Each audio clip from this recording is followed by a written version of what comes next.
been on this podcast adventure, and it's more about everything but dogs. And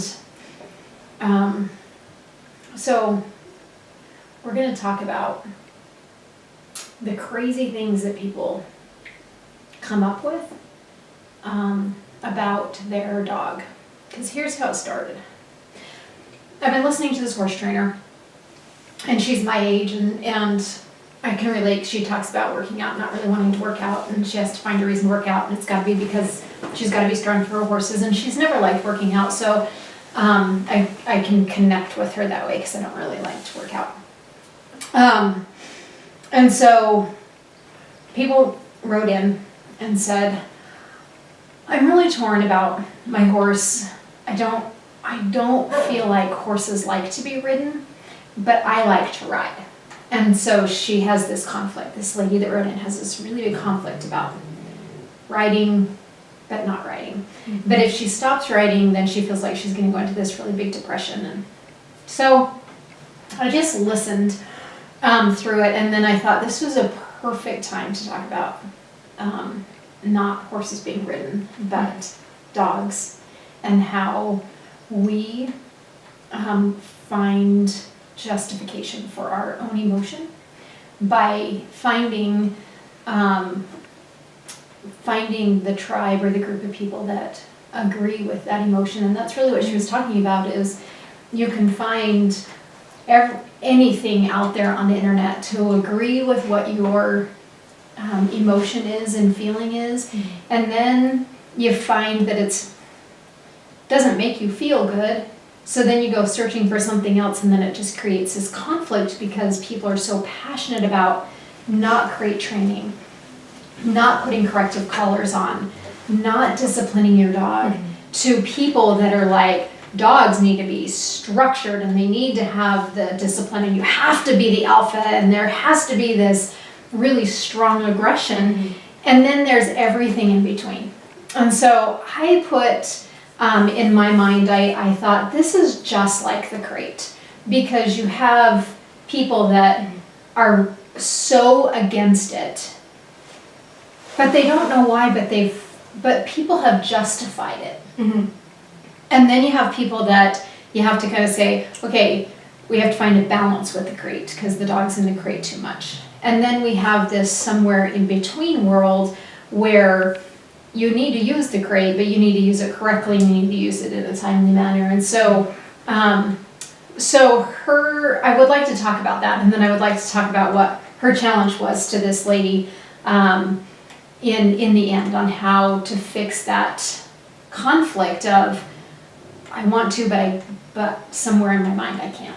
So let's talk about dog training as a whole, and things that we come across with that you're just like, yeah, that's just not how it is. And how we change the picture for people. Melissa, do you have a take on that? Well, this morning, I first think that we live in a world of echo chambers. And if I don't feel comfortable in one thing, I can go find something else. Mm-hmm. And it's a bunch of people with the same opinions, and we're just saying the same thing to each other. Blah, blah, blah, blah, blah. And this morning, I just got this dog, a Great Dane. He's over 100 pounds, and he's extremely dog aggressive. Mm-hmm. So I'm like, okay, so we go on a walk. I put a prong collar on him. He has a muzzle and an e-collar, because I need every tool I can get to handle him. Mm-hmm. He's huge, and he knows it. He mm-hmm. uses his weight against you. And we're walking, and this lady's in her yard, and she's planting flowers, and she just starts yelling at me for abusing him.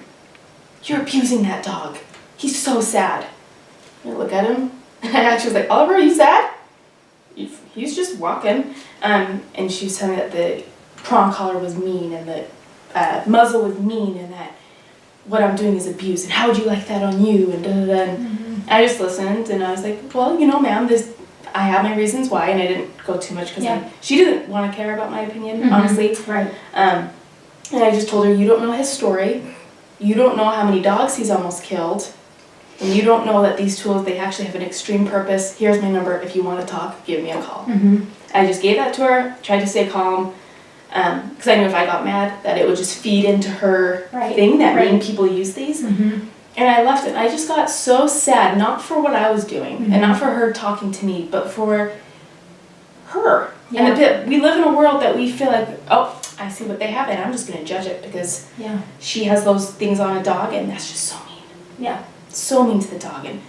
And how we put so many emotions on stuff that you're a good dog owner if you have a harness.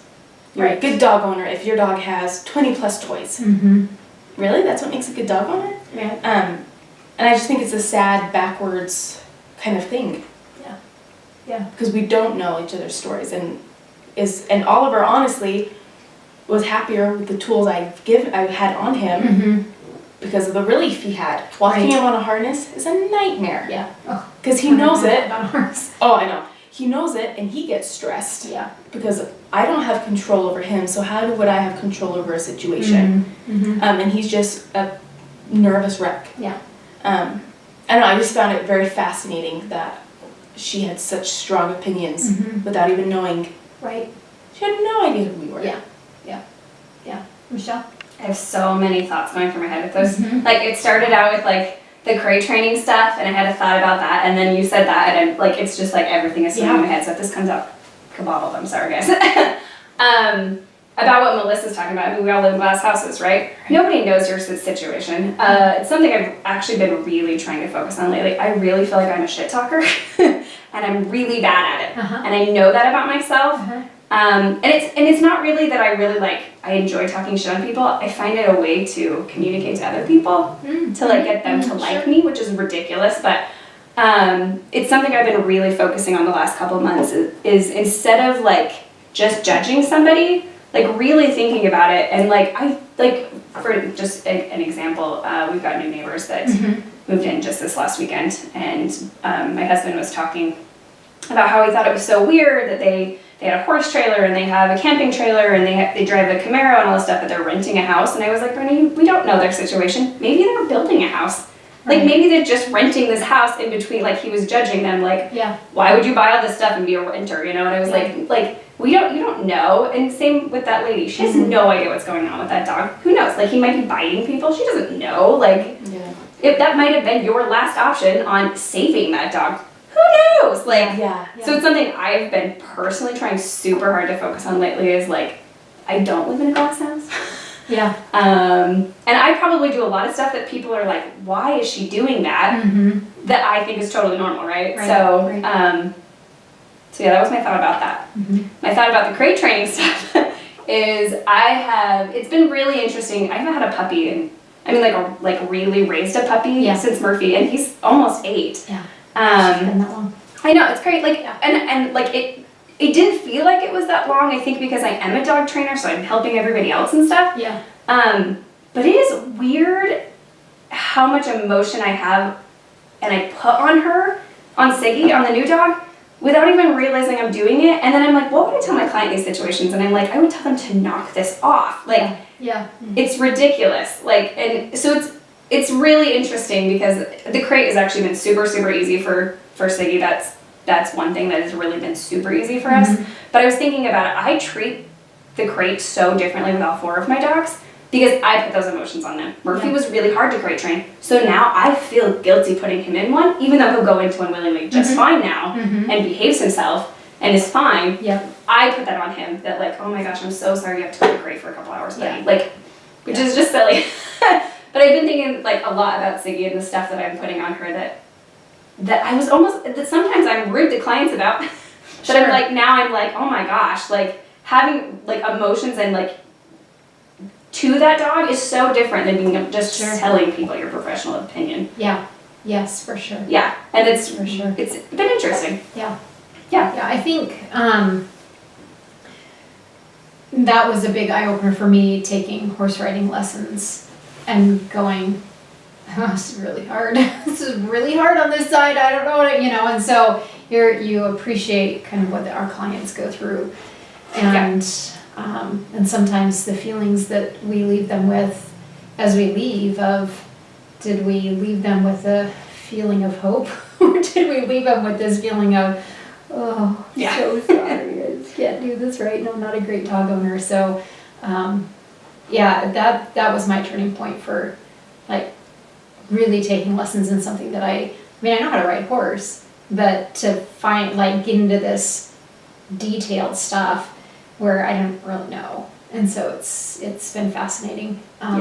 So I get that, and you're like, And then, even with Patsy, I find myself, well, she's fine. And I'm like, what would I say to a client if they said, well, they've been fine? Yeah. Exactly. Let's see. Yeah. Shannon, what's your take on it? I think the one that I come across the most is that people have this expectation that their dog needs to participate in some kind of physical activity every day, to the point that they're so tired that they'll be like a good dog at night. And there's many ways that manifests depending on how the person feels about it. Like, people are taking their dogs on like 12-mile bike rides, and sending them to daycares, going to the dog park, like whatever their tribe of people thinks is this activity, that's what they tend to fall in. But it's some kind of thing where the dog's not happy, or it's not good enough to live your life with you and do what you do every day. It needs this other activity that's going to wear it out and make it be tired and therefore make it be good. Whatever that means to them. For sure. I think sometimes it's good to be, from a dog trainer's standpoint, to be not a part of the tribe of what you believe in, because it's easier to come in and assess, set the rules, because you know what's best for what the dog needs, and you don't get caught up in the emotion of the way you feel and the way they feel. And so I think it's healthy having somebody come in that's not a part of your tribe, or not a part of your age group, I think there's so much that can be, taking a younger dog trainer and going into an older person's home, to say, loosen up a little bit, it's okay, to vice versa of, you need to tighten stuff up here. We need to have some rules and expectations, just because of one, different cultures, but also, the age gap changes who your tribe is and what social media group that you're hanging in. I get sucked into some of those things, and I'm like, oh, maybe I should be doing this, and what about this, and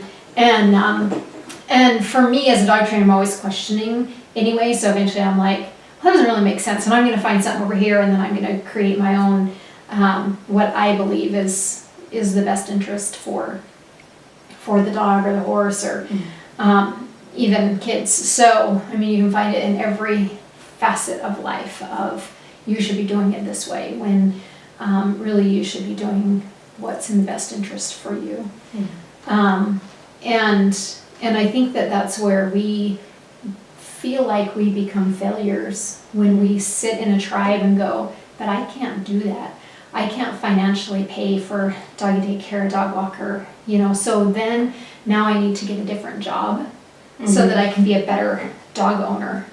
And it creates these guilts of, am I truly taking care of my dog the way that I'm supposed to? And I made a choice to not do this at the vet because I couldn't financially afford it, but now I feel guilty, and maybe I'm the one that killed the dog, or I'm the one that made this disease even worse because of the tribe that we hang in. So to wrap this whole thing up, her solution was this: I want you to find every video that the horses are happy being ridden, like you see the joy in them. And then I want you to find the videos of horses that are not happy being ridden. And I want you to then say, why is that horse not happy being ridden? Everything about it. Is the saddle not right? Is the trainer not right? Is the owner or the rider doing this? Is it, is the horse really healthy? To the horses that are happy, what's happy about it? Is it the owner that's happy and joyful riding it? Is the saddle fit right? So you find everything that's negative about what you believe, find it, write everything down. Yeah. As to why do you not like the crate?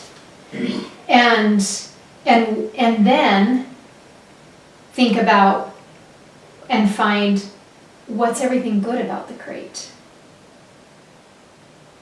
And then find what you're at peace with. I like that. And so I think that, again, we get stuck in these reading all these dog books and the videos and people's opinions and the do's and don'ts, and you're not a good owner if you're not doing this. Well, if it doesn't feel right, if the tribe that you're in doesn't make you feel good, you need to get out of it and find what makes you feel good, to be okay or be at peace with what you're doing, and instead of trying to fit in someplace, because that is what's going to make the dog unhappy. Yeah. And that's the point that she was trying to get across with the horses even is, well, if you're not at peace with it, your horse isn't going to be like being ridden. Yeah. Because you're not. And I think it's the same with dog ownership is we can find wherever we want our beliefs to be. Oh, yeah. And I think it's important to find a dog trainer that isn't pigeonholed into one thing. That I'm going to help you find what your piece is and what you're okay with, and we're going to go in that direction. And I think that, as a whole for us, that's what we go into. Tell me about your life. Tell me what's normal. Oh, yeah. Tell me where you're at. And now, where do you want the dog to be? And then let's fit it into you. Instead of, oh, we've been doing this, and we've been doing this, and we've been doing this, and it's exhausting, and everybody's exhausted. And so I think it's important to find your own peace and find your own path and be okay with it. I think it's really important too, and I don't know how the rest of you guys feel about it, but I think it's like when you're looking for somebody, like a professional opinion and a dog trainer, is to have somebody that is diverse, because I think everybody at this table feels very strongly about a crate, but I've had a client that we ended up not crate training the dog because the dog was going to literally kill itself in it, and she was completely fine left out. Once they realized that she just didn't want to be in that crate, and they could leave the house and she was fine just being out, she was a very peaceful dog. So that was our whole solution after going through giving her drugs to get her crate trained, all of these things that we were just she's gonna hurt herself being out because she's hurting herself in, and we thought it was separation, and it wasn't. It really was, she just needed to like the crate.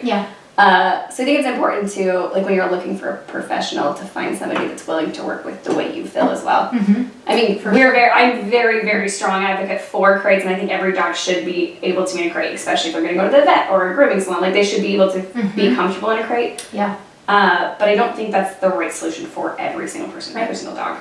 And sometimes things have to change. Well, and I've had some people so set on the crate that it's you don't need to, you don't need to use it like that. Let's, why are they not sleeping out at night at the age of 4? Because we were told they had to sleep in the crate, that's their room. No, I think they really need to be out. This dog needs some breathing room, so I think it's important to find somebody that's got the diversity of where you're at peace with. For sure.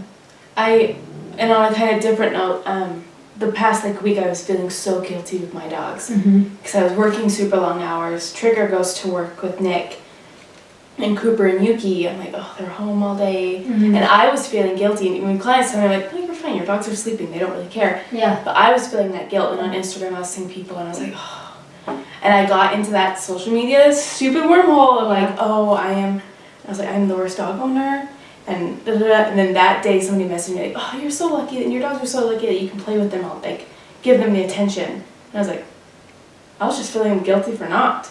And I was how funny that we are all just comparing constantly. And never in oh, they did that, that's great, I can maybe do that too someday. It's oh, I'm horrible.